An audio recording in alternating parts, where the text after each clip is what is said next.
welcome to the Production Talk podcast with me, Jan of mixartist.com.au. In this podcast series, we celebrate the modern way of producing music.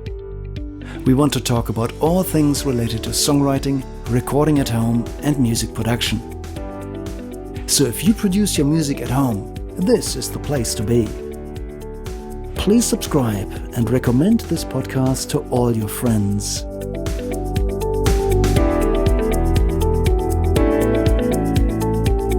This is the Production Talk podcast, episode 20. Wow, 20 episodes in, and it still feels like we only just started. But look what we've achieved so far.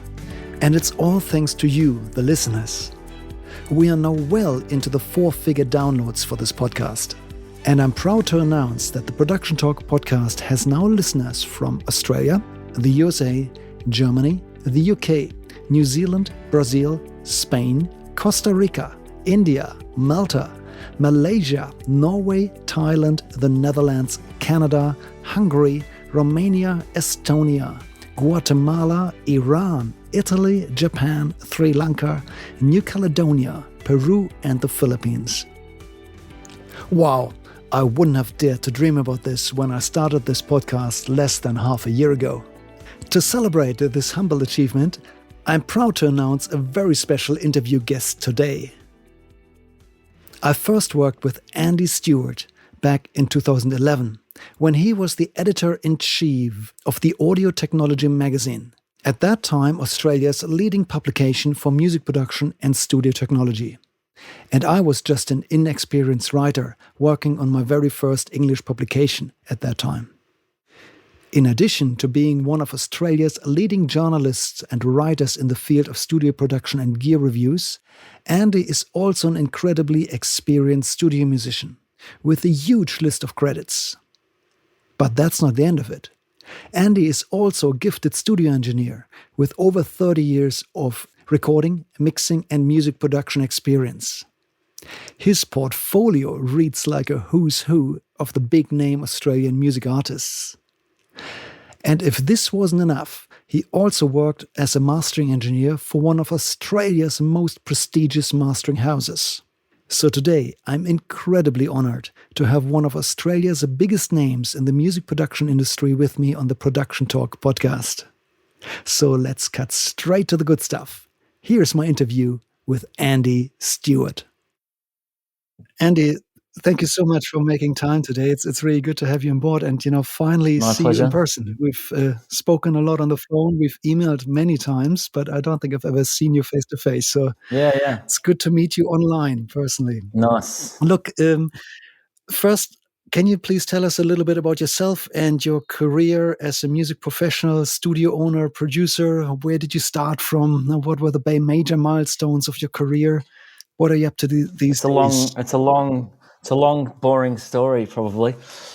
I started when I was really young. I think I was probably 15 when I first worked in a studio, working on an album that I was where I was a member of the band. Very first day I ever worked in a studio, I was put through sort of hell behind a drum kit for about 26 hours, sound checking the drum kit, endlessly, all that sort of thing. Wow. And it kind of, that very first day in the studio did two things. It sparked my extreme interest in it somehow, because it also sparked my feelings of that I'd been very badly treated as a musician by the engineers. And I thought, if I was to ever do this, I would never treat me like that. Yeah, right. Yeah, so it sort of started me off with a certain perspective on how to treat musicians right at the get-go, because I am one still, and a bit of a hack of a musician, I might say, but I still do play live and on nearly every record I work on, so... so I've been working in studios for a long time. Had a couple of studios in Melbourne that I owned, one in a place in Melbourne in Richmond that is now Bakehouse, and then another one at home at a place in my house in St Kilda. And then I moved to Sydney, lived there for about 10 years, worked at a couple of studios there. One of them was called Milk Bar and Turtle Rock, and then it became Electric Avenue. And I worked there for quite a few years, mastering with Rick at Turtle Rock and doing some productions in the main studio that was part of the same building. And then about 15 years ago, I moved from there to here because I wanted to have a place of my own again that didn't involve $1 million in rent. So, because there was quite literally a moment where I was offered a deal of 10 years and the rent was $1 million. So at that point, I was out of there. Okay. So you're based now in Victoria, in the countryside, if I remember correctly. Yep. Is that right? That's right. Yep. And I'm in it's about an hour and a half south of Melbourne, down on the coast. Yep. Nice. On 20 acres. Lovely. Yeah. Living the dream. And well, that's what people say. That's what people say to me. I don't know whether it's the dream, but it's certainly I mix with ocean views, which is nice. And I certainly have a pretty good life, I suppose. I'd have to say, compared to the way other people live, I certainly have a pretty charmed life in many respects. Lovely. Yeah. Good. And you are now a studio owner and also a producer. Yep. And a musician. So, and your current studio is The Mill. Can you talk us about how The Mill studio is going?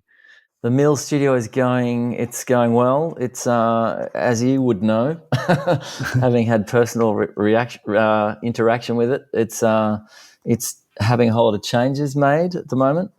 It's got a new console that is all too familiar with you, which is a K series SSL.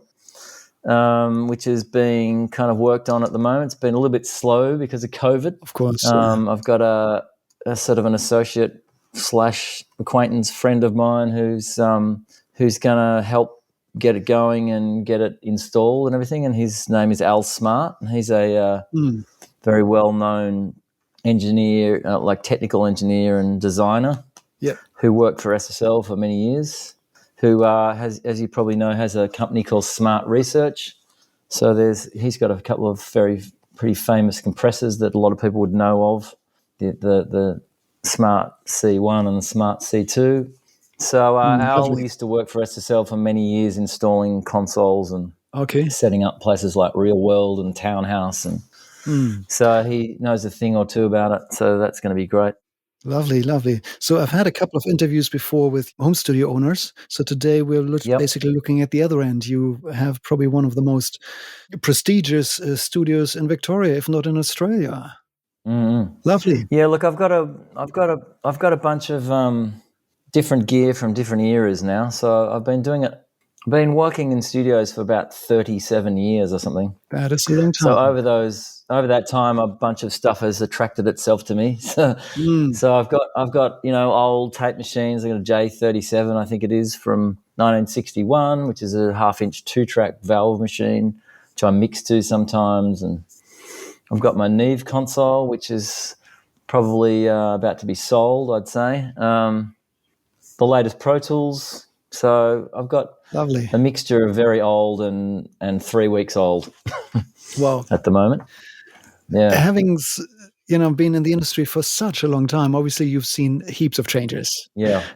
And just recently, about a year and a half ago, when a certain pandemic arrived, things changed even more dramatically. Yeah. So what changes in the music production industry have you seen since? What effect did it have on you, and how is music produced differently these days?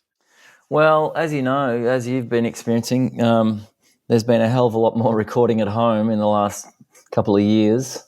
I don't think it's. I think it's probably just accelerated that change in some ways. I think there's a bunch of people who were, I would rather die than record at home, who are now recording at home. Some big international names also mix at home. There's a lot of that going on, which is quite a surprise to me, actually. So there's been, I think there's been an acceptance now that working at home is no longer kind of like being a second-class citizen at all.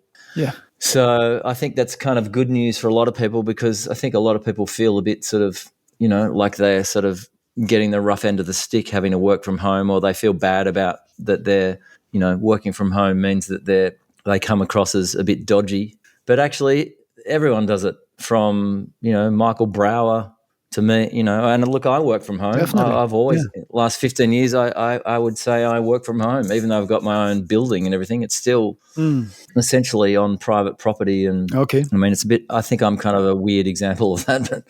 But, and have you seen a change in mentality from the musicians that book your studio, that work with you as a producer? Do they bring in, half-finished songs in their DAW sessions already, or how's that changing? I think that hasn't changed. I don't think that's changed that much. I think it's I think people are still in a situation where they're never quite sure what is a recording that they're going to be keeping, or a recording that's a demo. Like you very rarely hear the word demo perhaps anymore. I don't know. But but even if people do that, I think there's a lot of times where they assume that they're going to replace everything later.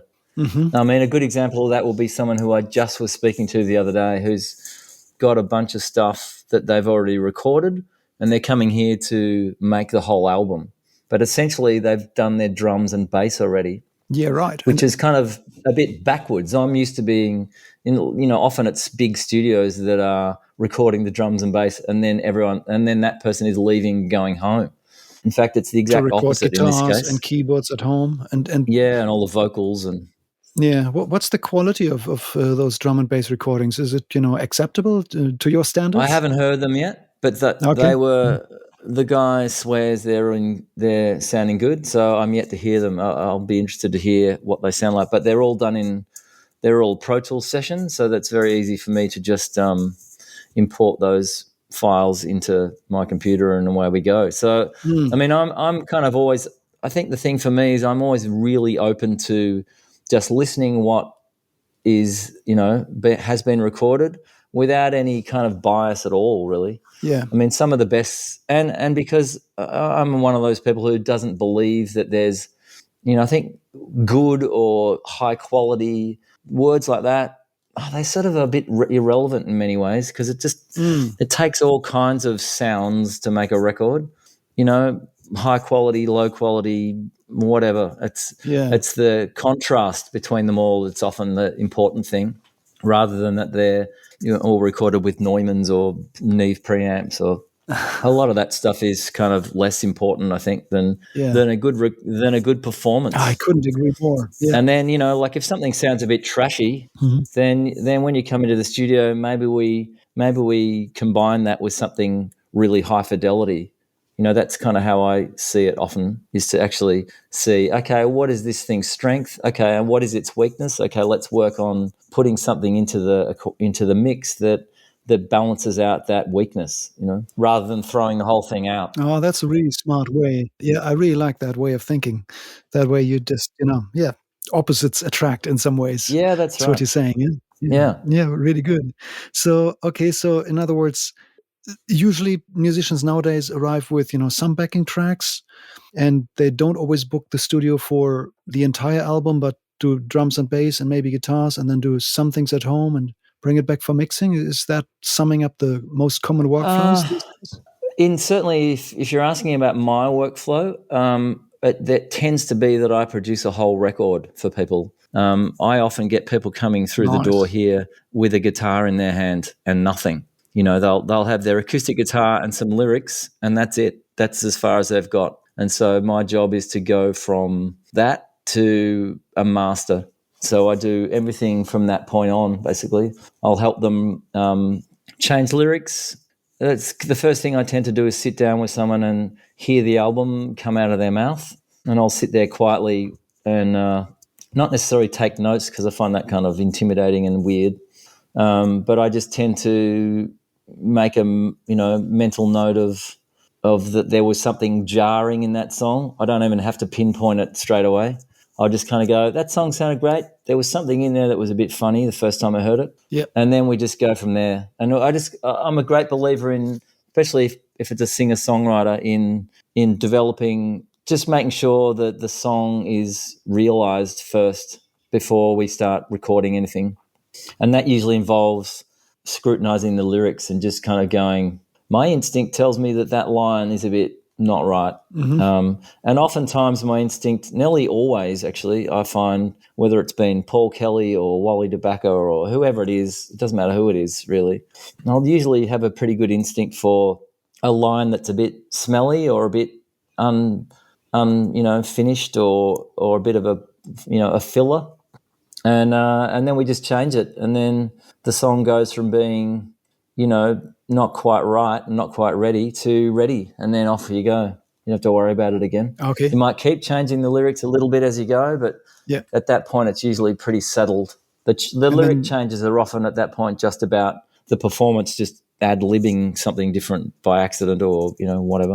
And then would you start from an acoustic guitar vocal guide track and then later on drums and bass and everything, what would you believe is necessary, or would you basically start with a beat? Or? It varies. Yeah. Varies depending on the song. Sometimes I'll if it's a track that we really want to kind of add stuff to that's kind of loop oriented or anything like that, I'll tend to sort of go, okay, well, there's no real reason why this can't be based around a tempo or a couple of tempos. I mean, I'm also one of those people who believes in that tempos and that kind of stuff, like disciplines like that, are actually liberating. They're not constraining. I think it's a myth that people say that those sort of things lock people in, and then that's kind of constricting. Actually, being free to play over what is a predictable timing is liberating in my experience. And it is for other people as well. Provided you have, I can so see that, yes. Provided you have a sound that they can play to that they don't find infuriating. It's more about that, I think, than the constriction of a time signature. Okay. And when you work on a time, do you prefer to actually play to a click, or I know some people program some percussions instead? Have you got any preferences there? Yeah, look, I program things. Usually what we do is I just usually sit down and play the song. Actually, usually it gets played over several days, the song. I often record, even if it's whether it's in Pro Tools or just in a notepad, I record the tempo of the song on a few different days. And if it's all over the place on those, one day it's 77 BPM and the next day it's 71 and the next day it's 82, that's where it's like you really got to be careful to establish the right tempo for a song. It's really hard to do often. Yes. It's actually one of the things that is quite it's crucial to get right, and if you get it wrong, it can really make the whole thing struggle from that point on. And you can speed things up a bit or slow things down a bit, but the aim is certainly to try and get it right on before you start recording if you can. What do you go by when you make those decisions? When you feel it's not quite right, what's the instrument that should be in the right tempo, everybody else to follow? If it's an acoustic guitar-based song, I'll often play the guitar with the artist, and we'll just play it for a while and get a sense of, them singing along and, okay, does that feel like the tempo? And sometimes I'll get on drums and play drums while they're playing. Just sort of push it around and try it on a few different things to get a sense that, that's feeling good. That's not feeling rushed, or that's not feeling like it's plodding along, like lagging or struggling. But like you're kind of inferring, it's a subjective realm, that one. You just got to go with your instinct, really. And as a general thing, I would often say, though, that studios can tend to make people slow. They can studios can make people slow down a bit. I can if ever there was a generalization, I would say that every gig I've ever been to has had a tempo where the live version of that song is 5 beats per minute faster than the recording of the album. Yes. And that tells you a lot. Yes. That tells you a lot about the energy levels live compared to in the studio. So that you've got to be careful of that too. I'd always be pushing the tempo perhaps a bit higher rather than dragging it too far back, because it's often you end up later going, gee, that's slow. Yeah, that's true. And if you decide for the tempo, giving that your arrangement is sort of fixed, you also determine sort of the length of the song. So if you slow down too much, it gets much longer, and That's it. that's not always an advantage, is it? No, that's right. Yeah. So a wise producer once told me to always finish a song before people are ready to finish it, so that they want to go back and listen again before you hit the point of. Yeah, that's it. Actually, one thing I would say about that is that it's amazing to me actually how often I'll get someone, they don't necessarily have to be inexperienced or anything, but they'll have a song that's 6 minutes long, and from the outside looking in, it is really just the same couple of, musical changes over and over and over again. Yeah. And I often find that to be, something that you work on early. It's like, why are we going back to this chorus or this? Why are we going back to this drop? Why are we going to a dropout here? We're at 5 minutes 30 already. Yeah, that's a good point. So often people are looking for a contrast in a song, late in a song, which in fact is usually, what that's trying to tell them is that the song should be ending. Yeah, at that point. And that's when people introduce a C part or a main break or things like this. Yeah, just to break up the arrangement. Yeah, it's like, that's really ended already. Yeah, right. Yeah, that's very good. I often think about this same thing as the entertainment factor of a song. So, and a really good way to measure that for me is just to play it to a couple of friends and just watch them as they listen. And if they pull out their phones or stare out the window, then I'm not doing a good job. Then I need to entertain them more. And for me, it's mainly the mixing where I need to just do exciting things. That's it. And the other thing to do is, of course, nothing beats pressure testing it by playing it. Like, it's amazing how many times you'll play something where you say, you might have worked on a mix all day, but it's the moment you go to play it to someone else that you start going, actually.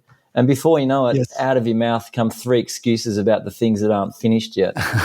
And that's always an interesting. And that's not quite directly related to your question, but it's you hit the nail on the head. Pressure testing a song. Pressure testing a song is important all the way along. Yeah. It doesn't have to be with people who. It has to be with people who are invested in the song, though, not just any schmo. It's got to be people who have some relationship to the song, I think. Yep. Otherwise, you can get all kinds of red herrings. I often get a lot of clarity just by changing environments. So sometimes when I'm halfway through a mix and I just get out and make myself a cup of tea and it plays in the background, that's when I suddenly see it so much clearer. Or when I listen in the car, or the actually, change of perspective is really healthy as well. Yeah. My experience of that is often that I don't listen. I have a thing about not listening. Unless I'm working on it, I am not listening to it at all. Like, I try and preserve as much focus on the song as I can. So if we're just sitting around chit-chatting, it is off. It is not playing. It is like there's as much silence between listens as possible. And that's what's the beauty of having this is the beauty of owning a private facility, whether it's in your bedroom or not, is that to have the luxury of walking away, that is huge. That is not that, and actually that is the massive advantage of a home studio over a commercial studio, is that commercial studios, there's a whip and there's someone going work till 4 a.m. because it's so and that is bad. That is bad for the outcome. It doesn't speed things up. So making mix changes at 8 o'clock in the morning over a bowl of cornflakes, that's powerful stuff. Yes, so true. Yeah. I made it a habit never to upload a mix to my clients unless I first sleep it over and check it in the car in the morning. Yeah, totally. And then I know. That's usually when I have the clarity to realize, okay, something went unnoticed and needs fixing. So I would, as a general rule, I would say I make more changes in 10 minutes at 9 in the morning on my own than I do in 4 hours after 10 o'clock at night. Yeah. It's just it's a law of diminishing returns after very late at night. It's just almost pointless. So that is so true. That's so true. I know there's some people who really love to work at nights, but I'm definitely not one of them. Look, I don't Yeah. mind working at night. I just don't like necessarily working from 9 in the morning till 2 in the morning. Yeah. You know, especially if I'm doing it for 20 days in a row or something. I mean, I did that last year. There was about, I don't know when it was a few months ago now.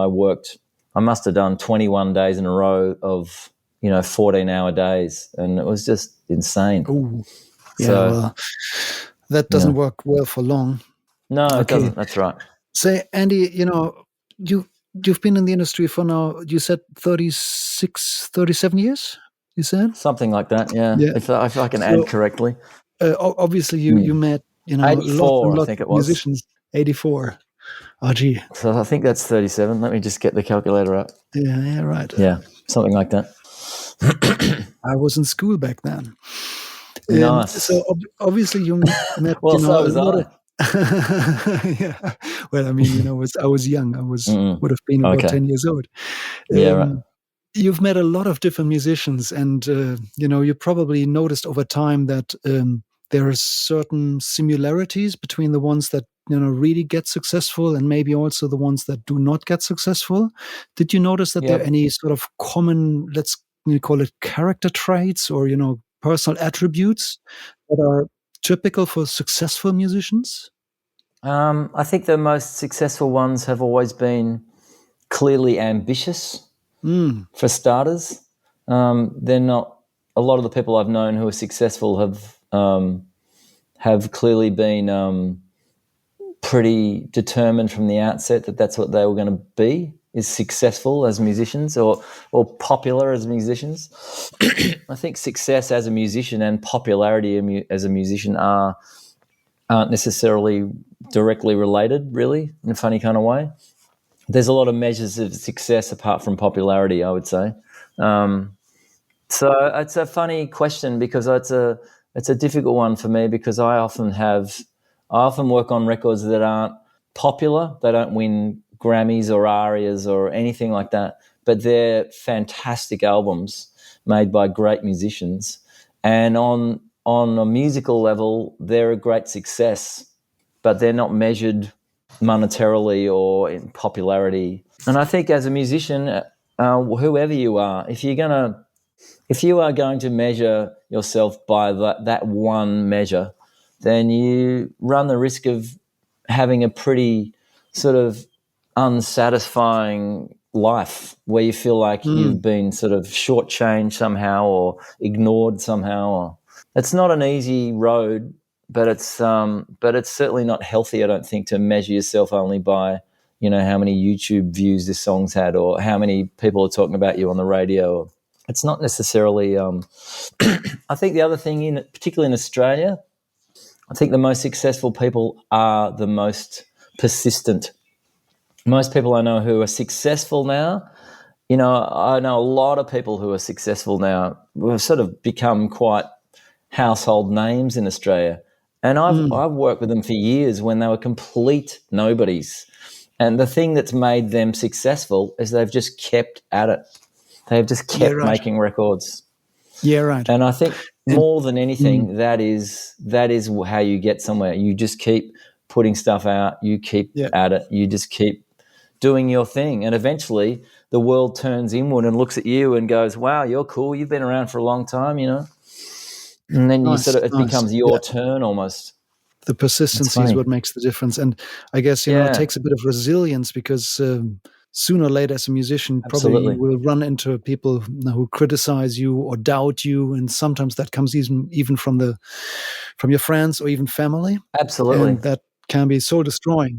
So the people who just keep going no matter what. Yeah. Yeah, that's I really really nice. do. I really do. I'm a great believer in that actually.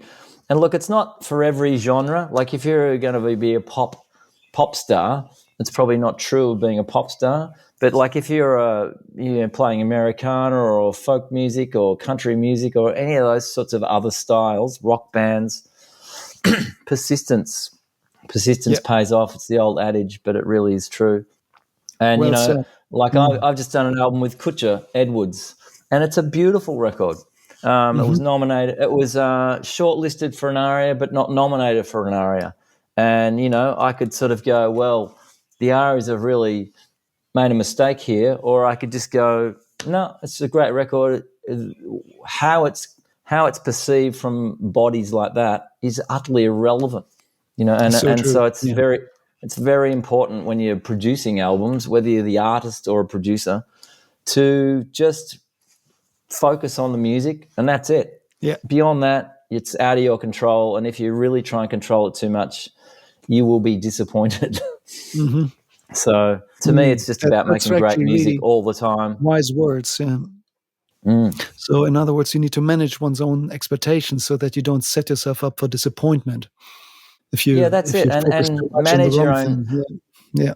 Not just manage your own expectations, but realize that there are important things about being an artist, and then the rest of it is just getting caught up in all the ego and all the Yep. music industry rubbish Yep. that is really, Yeah, right. when it's all said and done, pretty hollow. It rings hollow. It's if you were to get caught up in all that, even if you were successful, it won't be satisfying. Like, to me, great sounding records and a great life in music is about enjoying the recording sessions, not enjoying the dinner 6 months from now. Nice. Look, and if we can just expand on this, in addition to all the character traits that one may need to be successful, today musicians are actually not just musicians anymore. They are expected to be recording engineers and songwriters and arrangers and basically a one-man show to do it all and promote themselves. And some people mix and master and do everything. What is your take on this? Is that a wise workflow? Is that a good thing? It depends on what the music is. I know some people who do that brilliantly on their own, and their kind of trip is a sort of a solo trip. And I know there's other people who just don't do that well. They don't know how to mix to save their life. They wouldn't really know one end of a microphone from another. It sort of takes all types. There's some people who are very capable of being a one-man show like that, but I would say that there's fewer of them than there are people who think they're in that club. There's not many people who can mix their own music at all, in my experience. I am yet to come across an album where my mixing of someone else's record who thinks they know a thing about mixing, for instance, doesn't end up with them kind of going, oh my God, this just sounds a million times better. I have no idea what you're even doing. There's an artistry to all this stuff, and there's everyone has their own strengths and weaknesses. The other thing I would say is that a lot of albums are, well, all albums, they're the sum total of the people involved. Yeah. They sound like the people involved. So if you're one person, then you've kind of got a limited bag of ingredients because you're one person. Whereas, if I draw, like the last record I've worked on with Kutcha Edwards, there's a lot of people are drawn into that album, and I do that purposefully, knowing that I am pulling in these extra ingredients that aren't in me, either physically or emotionally or whatever. So I'm kind of saying to these people, I want the record to sound like all of us, not just me. Wow, that's good stuff. And so that's a really important. Yeah, it's a really important notion, is that art like that is made as a group, and that's kind of why everyone goes on about, when everyone's in the room, magic happens. It's like, because there's all these personalities there, and you hear it. You hear it on the recordings, not just because of the sound of the mics or because they're all playing at the same time, but because there are all these different human beings there, and that's how they interact. And when you're just one person and there's no interaction because you're just on your own, it's there's no sparks in the same way as there is when you've got other people involved. So I would always say to people, why are you working on your own? Why? How is that? Try it.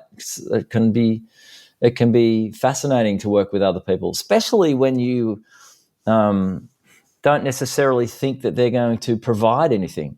You'd be amazed how often you're really surprised by what someone will contribute. And, so I could sort of go on for days about that, because that's a huge topic. It really is. Yeah, yeah, definitely. I love your take on this. It's right down my alley. I always love bouncing ideas forward and back, and in basically every part of the production, basically from songwriting up to production, mixing, mastering, this constant feedback, where it goes back and forth between Yeah. people, it just naturally gets Yeah. better. It's sometimes Yeah. painful, but it's always worthwhile. So that's really Yeah. good. Now I find Yeah. that Yeah. the people who I know who produce themselves all themselves, they seem to have a really hard time. It seems like a real uphill battle for them. And that's maybe just the lack of, having ideas bouncing forward and back. And yeah. Well, there's a lot of people who work on their own like that. And frankly, the other part about that is that there's a lot of work. So if you're just doing it all on your own, then either you will drop the ball somewhere along the line, or you will take forever doing it. So that's a problem in itself. Yeah. So I guess we often see this, let's say, in EDM music, where people often produce all by themselves, from home. But their idea of, when they call themselves, I'm a producer, that's probably a very different idea to your idea of what a producer does. Can you shine some light on this? What is your take on? Oh my God, the word producer, the dreaded word.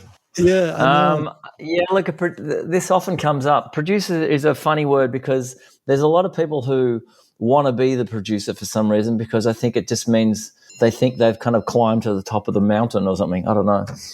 But often a producer is simply another perspective on something. So either it's sort of it can be a sort of thing where it's an autocratic thing, like a film director or something.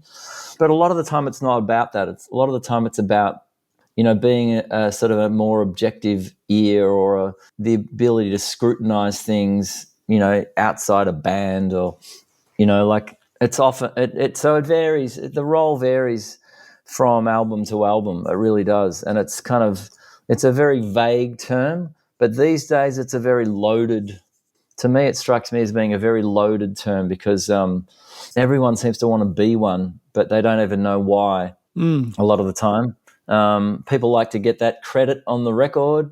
I don't know why. It's an ego thing. It's and actually the worst thing you can be, if you want to be a producer because of an ego thing, then I wouldn't want to be in the room with you. That's for sure. But it's true. It happens a lot. Because actually, to me, fundamentally, albums are about honesty. They are absolutely about honesty.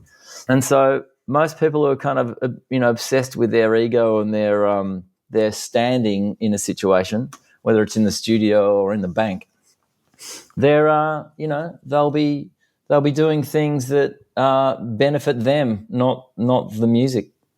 So that's really unhealthy. So I'm as happy to.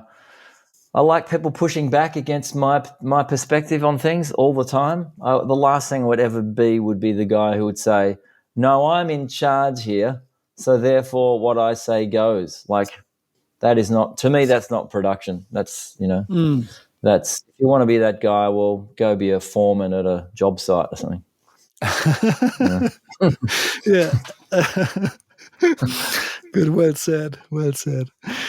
Okay. Look, Andy, what advice would you give to musicians who start out these days? Young teenagers maybe who learned their instruments and now want to form bands, or just want to get out there and start their music career. And what can they learn from somebody with your experience?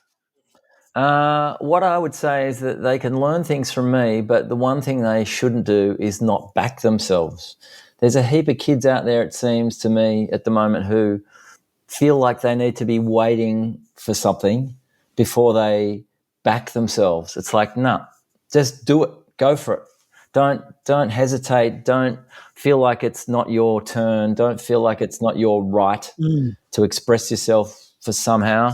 A lot of the bands that are these sort of famous older bands around these days, they were 15 at one point. and that's, and they back themselves. Yeah. And so I don't think age is an issue. I think there's heaps of people around sort of thinking they need to wait around for a while for something or gain more experience somehow. Or it's like, no, just start, just play and just start recording and don't look back, really. And actually, the other thing I would say is, and it's easy for me to say this, hard to do, and everyone goes through it, but I'd be inclined to say, try and be as, honest with how you play and as individual in your performances as you can be. As an artist, your strength is in you. It's not in copying something else. It's not easy to copy something else, nor is there any benefit in copying something else. You can play in a style, or you can try and copy someone's song or something for a while, maybe as a form of kind of, practice or discipline somehow. But actually, all the best music is made by abandoning that and doing something new. And it's kind of, some people would say that's hard to do, but in my experience, it's like, it's not. To me, the way you do that is you just go into the studio and you just keep asking yourself one question. Do I love this? If you love what's happening, that's it. That's all you got to do. If you just if you answer that question with a yes 1,000 times over, at the end of it, you end up with a record that sounds like you. It's unavoidable. But if you're kind of constantly trying to go, I want it to sound like, Ed Sheeran or something, then you're just not going to sound like Ed Sheeran in the first place, and nor are you going to sound like you either. You're going to be in this kind of nowhere land between Ed Sheeran and getting a job in the bank. You've got to back yourself, and you've got to understand that you're the best strength you've got, not looking at elsewhere or outside for that inspiration. I really do think that's, really important. And the sooner people learn that, the sooner they progress. Yes. Wow. Look, Andy, this is so good. I wish somebody had told me that when I was, a young engineer 20 years ago or so. That is so good. I literally was talking to some kid about this. I was talking to some kid about this 3 days ago. He came to me. This kid is like, he's 13, right? And he's been doing stuff, with Ableton Live and a couple of other things for about 4 years, since he was like 9. And he came over to the studio and he was kind of all nervous and embarrassed and freaking out. And he played me some of this stuff through his laptop. And I was like, this kid, just, like some of it was just, samples of things thrown in there and everything. But this kid knew a thing or two about, multi-band compression and tonal changes. Like he'd mixed all his own stuff and everything. And I was like, the thing he kept sort of saying is, what do I need to do before I start to put my own stuff out? It's like, to me, I was like, what are you talking about? Just put it out now. Like, there is nothing what is the barrier? Where is the barrier here? His barrier was that he was too young, maybe, or something. And so I thought that was fascinating, because there is no such thing as too young or too old, frankly. It's just it's just a mindset. It really is. So if you think you're doing really great stuff and you're 12, well, great, put it out. Yeah. I remember listening to Leo Gotyé, who's a very well-known American guitarist, acoustic guitarist of many years now, and he put his first record out. I don't know how old he was, but I think he was maybe 16 or something. And it's quite famous as a record now, because he was famous for being this kind of really fast finger-picking guitarist. And, he was just a kid. And so there is just no reason why, particularly now, there is so much stuff that is so based around computer production. It doesn't have to be dance music, but a lot of productions are made with a computer, let's say. And there's a lot of kids out there who are very savvy with a computer, in the same way that I was when I was 12 with a 4-track. That is now what someone plays now. Someone who was at that stage, when I was when I was a little kid, I had a 4-track. The same age group now has, Ableton Live with this mountain of capacity. Yeah. So there is nothing to stop them from putting that music out. And why not? I mean, fantastic. Some of the best music is made naively, without any knowing what's right or wrong. Like, before anyone's deciding that the words right and wrong matter, just put it out. Wow. Because it doesn't matter. Andy, that is amazing stuff. Thank you for having this conversation with me. I love it. I love every bit of what you just said. No worries. It really resonates so well with me. Yeah. Well, Andy, if one of our listeners wanted to learn more about you or maybe consider to book you and your studio, where would they find you? They might find me at a bushfire that's coming up in the summer. No. Well, look, I've got a studio called The Mill, as you know, and it's just online. So I'm easily contacted via that website at themill.net.au. I'll put a link into the show notes. Sure. If you want to check that out. Yeah. Excellent. And are you on social media as well? Look, I've got a Facebook page which I neglect. I've got a website that I mostly neglect at the moment. In my defense, the thing I've done for years, I've been a writer. Yeah. So I've been the editor of Audio Technology magazine for a decade, and probably for the last nearly a decade I've been writing for CX magazine. So I do a lot of writing, which is usually my equivalent of social media. But look, I don't tweet and I don't, use Instagram, and I probably should, but I'm too busy in the studio at the moment. That's a good place to be, Andy. That's a really good place to be. Yeah, so that's really good. Yeah. Okay. Thank you so much for sharing all of these amazing, nuggets of wisdom with us. That's some amazing stuff. I'm not sure if I have. Yes. Look, I'm absolutely blown away by what you just said. There was some amazing stuff in there for me, and I'm sure for other people as well. So thank you so much for sharing that with us and the world. That's my pleasure. Means a lot to me. Thank you, Andy. My pleasure. Anytime.